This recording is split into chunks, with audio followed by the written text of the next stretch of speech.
Syria is descending into chaos. In the past 24 hours, Aleppo, a city of 2 million people, has fallen. President Assad's regime forces are fleeing from the advancing rebels. For the past few days, 3 groups have been pushing from different directions into areas controlled by the Syrian military. The fighting for the city has been essentially non-existent.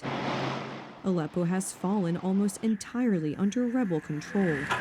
We are in the central square in Aleppo. Most of the neighborhoods in Aleppo city have been liberated.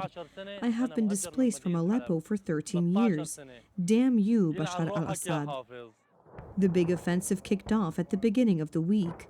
The speed with which the rebels seized more areas completely surprised observers and the Syrian army itself, which simply fled from many strategic points of resistance. Assad's forces by no means consist of troops who want to fight. In Syria, Assad is still having trouble getting people to join his army and hardly trusts a large portion of those he was theoretically supposed to include. The rebels, however, are not a single formation.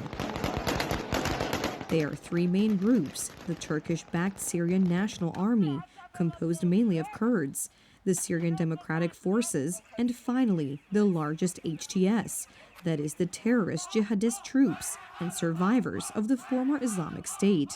At this point, there is a race against time over who will grab more territory, and in fact, there is a showdown over areas under the control of the Syrian army and President Bashar al-Assad in the Aleppo area, and also to the south, east, and west, and north of that city.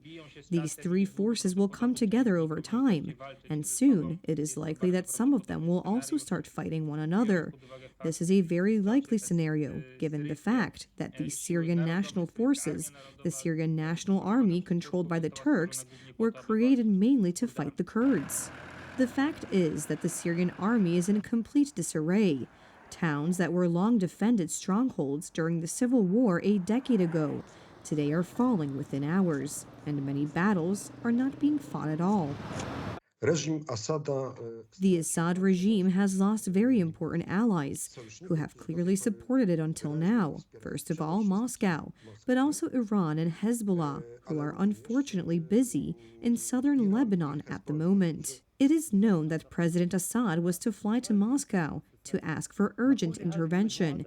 It is doubtful whether the Kremlin will have the strength and resources to support the regime in Syria, enough to bring the situation under control. The rebels have been preparing for this strike for many years. Russia doesn't have the soldiers, doesn't have the equipment, for the reason that it had to concentrate all its reserves in Ukraine.